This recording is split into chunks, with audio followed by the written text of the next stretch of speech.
Good to see you and congratulation Harnaaz ji, आपने हमारे देश का नाम और लाइक रोशन किया। तो बताइए कि कैसा रहा एक्सपीरियंस विथ मिस यूनिवर्स तक का, और ये जो आपने क्राउन जीता है वो अपने आप में बहुत बड़ी बात होती है। तो कैसा रहा ओवरऑल एक्सपीरियंस मिस यूनिवर्स तक का सफ़र? पहली बात तो थैंक यू सो मच। आपने ये बोला कि बहुत बड़ी बात है, बिल्कुल 21 सालों के बाद इंडिया को ये क्राउन मिला है, पर ये सिर्फ मेरी नहीं, सबकी मेहनत थी और इसकी वजह से हमें ये क्राउन मिला है। कब से हम वेट कर रहे थे इस चीज़ के लिए। काफ़ी खुशनसीब महसूस करती हूँ मैं अभी, पर मैं कह कर गई थी जाने से पहले, पर मैं okay I think I should say काफ़ी खुशनसीब महसूस करती हूँ मैं, पर मैं कह कर गई थी कि मैं हरनाज हूँ और देश का नाज हूँ और मैं क्राउन ज़रूर लेकर आऊँगी।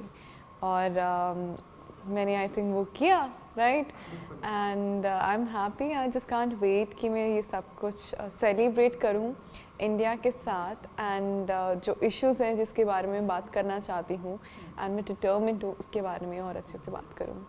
ऐसा कॉन्फिडेंस आई थिंक हमारे देश के सारे यूथ के अंदर होना चाहिए कि मैं यहाँ जाऊँगी और ये जीत कर लाऊँगी।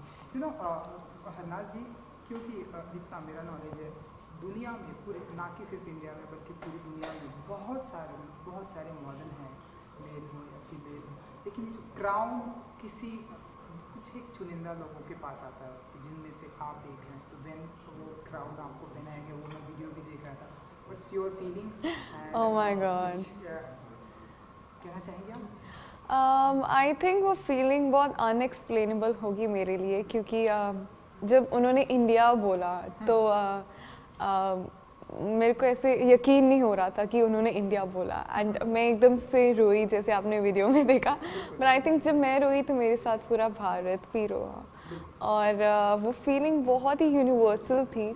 एंड मुझे वो जब मैंने क्राउन डाला तो शायद आपने देखा भी होगा कि मैंने उसको पहले उसका माथा टेका, एंड ऐसे कुछ इंटेंशनली कुछ नहीं, बस वो होता है ना, जैसे जब मेरा नेशनल क्राउन भी था, जब मेरे को वो पहनाने वाले थे, तो मैंने जब पहना उसके बाद मैंने माथा टेका।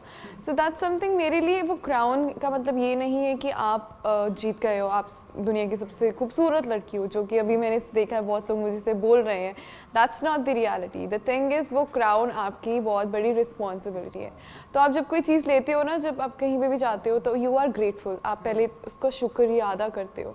तो मैंने पहले क्राउन का शुक्रिया अदा किया कि आपको लगता है कि मैं वो पहनकर उन सब बातों पे या उस क्राउन को अच्छे से संभाल सकूं, और वो मेरी रिस्पॉन्सिबिलिटी है।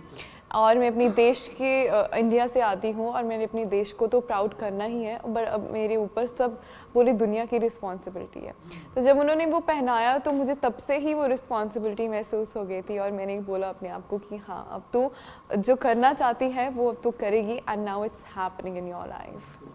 हरनाज जी, मैं आपसे जानना चाहूँगा कि ये बचपन से आप ऐसे पार्टिसिपेट करना चाहते थे, या बचपन से आप ऐसे मिस यूनिवर्स, मिस इंडिया, इन सब प्लेटफॉर्म पे ज्वाइन करना चाहती थी, या कब आपके दिमाग में आया कि मुझे ये ज्वाइन करना चाहिए, या कैसे? हाँ जी, अब वैसे मैंने बचपन से कभी नहीं ऐसा सोचा था कि मैं मिस यूनिवर्स के लिए जाना चाहती हूँ, क्योंकि छोटे होते मुझे पता भी नहीं था मिस यूनिवर्स क्या होता है।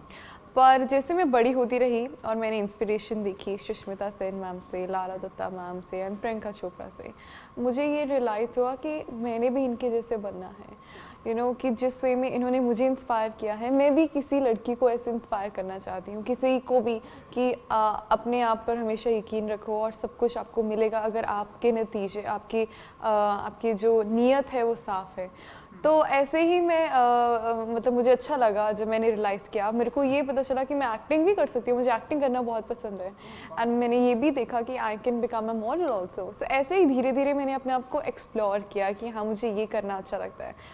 जब आपको एक बार आपके अंदर वो जज्बा आ जाता है ना कि मैं ये करके दिखाऊंगी अपने लिए, तो फिर आपको दुनिया में कोई नहीं रख सकता। सो वो एकदम से आया when I was 17 years of the age. तो उसके बाद मैंने कभी पीछे मुड़कर नहीं देखा, और जो मर्ज़ी हो जाए दुनिया में, मैं हमेशा डट के रही हूँ कि कोई मेरा तहस नहस नहीं कर सकता। इनिशियली वो पंजाबी में कहते हैं ना कि इधर दा उधर कुछ नहीं कोई कर सकता, वो अपने आप स्ट्रॉन्ग बिल्ड होता रहा मेरा एटीट्यूड। और यही मेरी एडवाइस होगी यंग विमेन को ऑल अराउंड द वर्ल्ड कि जब आपके अंदर आपका अपने आप पे यकीन है, तो आपको दुनिया में कोई भी नहीं रोक सकता। आपको बहुत लोग आएंगे, आपको मतलब नीचा दिखाने के लिए, या मे बी आपको ऐसे लगेगा कि मैं टूट जाऊंगी, पर आप जब तक आपका अपने आप पे कंट्रोल है कुछ भी नहीं हो सकता। बिल्कुल बिल्कुल, अब आपका कोई नहीं कुछ भी नहीं कर सकता। तो हम ऐसा माने क्योंकि हरनाज जी ये जो रास्ता है जहाँ जो आपने मुकाम हासिल किया, ये रास्ता आप कहीं ना कहीं बॉलीवुड की तरफ भी जाता है, क्योंकि चाहे आपने बात की लारा दत्ता, सुष्मिता से, जितने भी लोगों को ये टैग मिला, आज हम देख रहे हैं बॉलीवुड में उनका बहुत ही अच्छा नाम समझ। और आपने एक्टिंग की भी बात की, तो हम ऐसा माने कि अब हरनाज जी जो है इसके बाद ये 1 साल तक का जो भी प्रोसेस है उसके बाद अब आप एक्टिंग में हम आपको देखेंगे ऐसे कुछ? Well, it's too soon to describe that how my future will look, to be honest, क्योंकि अभी कुछ भी नहीं पता है क्या होगा ज़िंदगी में। But being an actor, I am looking forward, जो भी होगा, let's hope for the best, to be honest. But acting हमेशा मेरा passion रहा है, और मैं एक्टिंग के थ्रू लोगों को इंस्पायर करना चाहती हूँ, क्योंकि आज की दुनिया में सब एक्टिंग से बहुत इंटिमिडेटेड फील करते हैं, बहुत उनको ऐसा लगता है कि काश हम भी उस कैरेक्टर में होते, काश हम भी उस मूवी में होते। तो पता है हमें कैसे सबको इन्फ्लुएंस करना है, और अगर है वो कला तो आप उसको यूज़ करो सही ढंग में, एंड ये प्लेटफॉर्म से अपने दिल की भी सुनो और लोगों को इंस्पायर भी करो। So let's hope for the best. बिल्कुल बिल्कुल। सो आपका favourite actor? Shahrukh Khan. And female? Deepika Padukone. I think best Om Shanti Om duo मुझे काफ़ी अच्छा लगता है। Not only acting, it's not only about on screen वो कैसे हैं, बट ऑफ स्क्रीन भी वो कैसे हैं। मेरे लिए हमेशा मैं हमेशा जब आर्टिस्ट को देखती हूँ एज एन ऑडियंस और एज एन एक्टर, तो मैं उनको उस ढंग से देखती हूँ कि ऑन स्क्रीन ही नहीं ऑफ स्क्रीन भी वो कैसे हैं। तो उनका दोनों का जो एटीट्यूड है वो काफ़ी डाउन टू अर्थ रहा है, और जिस ढंग से उन्होंने अपने आप को क्रिएट किया है, अपना ऑरा, एंड हर चैलेंज को उन्होंने फेस किया है, आई थिंक वो हम सबको सीखना चाहिए। Sanjay Leela Bhansali, I love his work, I love the quality, जो वो मूवीज़ करते हैं वो मुझे बहुत ही मतलब वो आई लव इट। वो होता है ना एक आर्ट को वो बहुत अच्छे में दिखाते हैं, एंड हर चीज़ की डिटेल्स देखते हैं। तो उनको ज़रूर बहुत टाइम लगता है मूवी बनाने का, बट वो वर्थ इट होती है। And every movie that I watched his movie, every movie, it's just the best till now, so no doubt he's my favorite. And favorite politician? Oh God, I think that is no favorite in that, to be honest. I'm sorry to say that, क्योंकि सबके opinions different होते हैं, and I think especially I would like to encourage the youth कि वो भी part लें इस चीज़ में, क्योंकि आप अपनी दुनिया का आप अपनी देश का भविष्य हो, तो आपको पता होना चाहिए आपके देश में क्या हो रहा है। तो आप बनो अपने यूथ आइकॉन, आप अपने आप बनो स्पीकर, क्योंकि हर इंसान बहुत अच्छा स्पीकर है, बस उसको ढूंढना है किसकी एबिलिटीज़ क्या है। हाल फिलहाल में कोई फिल्म आपने ऐसी देखी जो आपको बहुत ही इंस्पायर हो, क्योंकि आपको एक्टिंग पसंद है इसलिए जो आपको बहुत ही इंस्पायर? आई थिंक जो मेरी फेवरेट मूवी अभी तक की रही वो मैरी कॉम है।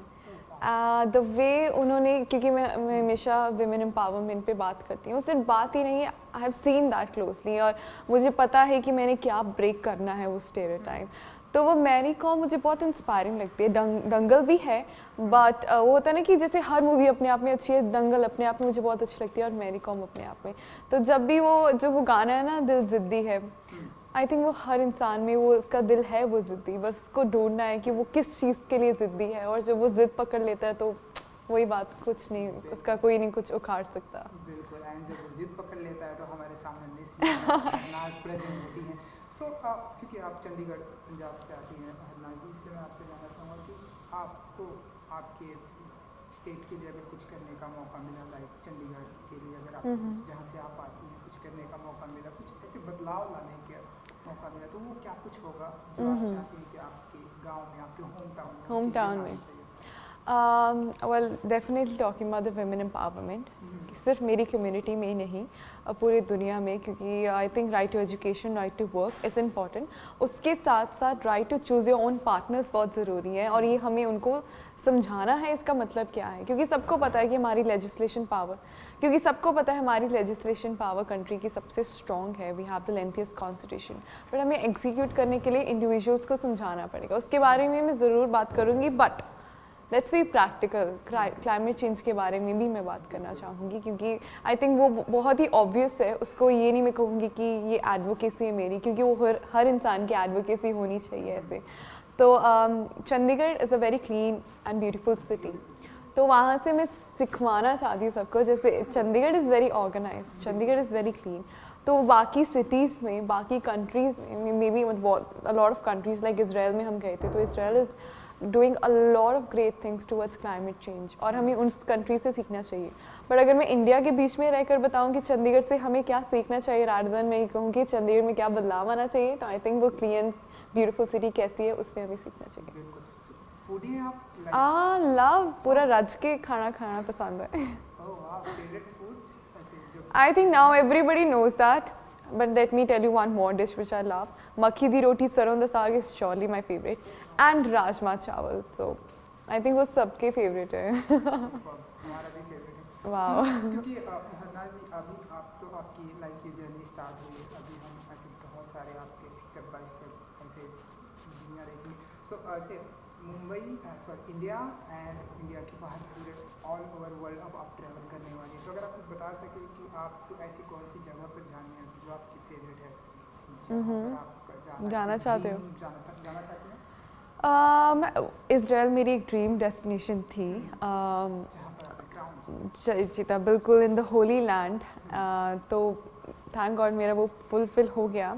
अपार्ट फ्रॉम पेरिस, जहाँ आई थिंक सब जाना चाहते हैं, मुझे अपना भारत भी बहुत पसंद है, so as a no offence, but मैं जापान ज़रूर जाना चाहती हूँ क्योंकि उनकी जो टेक्नोलॉजी इतनी एडवांस्ड है एंड वो इतने फोकस्ड है वहाँ पर, you know they respect time and I think time is timeless. तो वो मैं वहाँ पर जाके देखना चाहती हूँ कि वो कैसी टेक्निक्स यूज़ करते हैं, और उनसे कुछ सीख कर मैं उसको आगे जिस कंट्री में जाती रहूँगी उससे कुछ सीख कर और नेक्स्ट कंट्री को पास करूँगी, उनसे कुछ सीखकर नेक्स्ट कंट्री को पास करूँगी। I think it's never enough, क्योंकि हर कंट्री से मुझे कुछ ना कुछ सीखने को मौका मिलेगा, और मौका मिले तो पूरी दुनिया घूमना चाहूँगी मैं।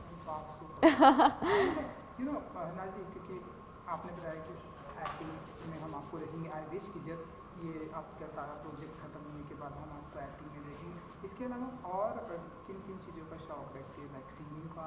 बिल्कुल, मुझे सिंगिंग का बहुत शौक है। मैं अपने आप को एज अ प्रोफेशनल सिंगर नहीं बुलाती हूँ, शौक से ही मैं सिंगिंग करती हूँ। One second, sorry. मैं अपने आप को एज अ प्रोफेशनल सिंगर तो नहीं बुलाती हूँ, बट मुझे सिंगिंग करने का बहुत शौक़ है। मुझे कपलेट्स शायरी लिखने का बहुत शौक़ है। मिमिक्री मुझे लगता था एक मेरा हिडन टैलेंट है, बट आई थिंक वो सबको पता चल गया। अपार्ट फ्रॉम दैट मुझे गार्डनिंग का भी बहुत शौक़ है, क्योंकि मेरे दादाजी फार्मर थे और मेरी मॉम को गार्डनिंग का, सो वो होता है ना कि ऐसे आपको वहीं से आता है। तो मुझे नेचर के साथ भी रहना बहुत पसंद है। तो ये ऐसी छोटी छोटी चीज़ें हैं जो हरनाज़ को डिफाइन करती हैं। किसी एक की मिमिक्री, किसी जो आप ज़रूर, आप चाहते हो कि मैं किसी फेमस पर्सनालिटी की मिमिक्री करूं, तो आपको फिर वेट करना पड़ेगा जब तक मैं किसी की बायोपिक करूंगी। चलिए मैं अपने हमारे में सीनियर्स पे आता हूँ कि जब ये आपकी जर्नी स्टार्ट हुई तो क्योंकि आपको ऐसा लगा कि ऐसे कुछ नर्वस हुई आप, या कुछ भी ऐसी फीलिंग आई कि यार ये बहुत ही टफ है, या आपको ऐसा आ गया कि हाँ ये मैं जीतने वाली हूँ? कब आपको ऐसा? Right, I think nervous is a very very natural feeling. कुछ गलत नहीं है अगर आप नर्वस फील करते हो, पर उसको ओवर पावर कैसे करना है वो बहुत ज़रूरी है, क्योंकि आखिर में इंसान वो ही सक्सेसफुल हो जो अपने इमोशंस को कंट्रोल कर सके।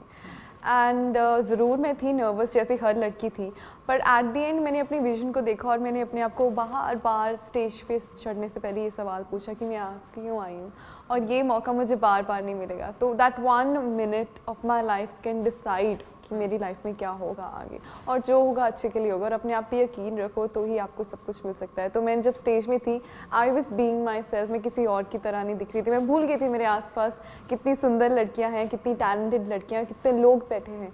मैं बस अपने आप पे ध्यान दे रही थी। आई थिंक तभी आप जीत सकते हो अपने आप से। Thank you so much. हमसे बात करने के लिए thank you so much. Thank you.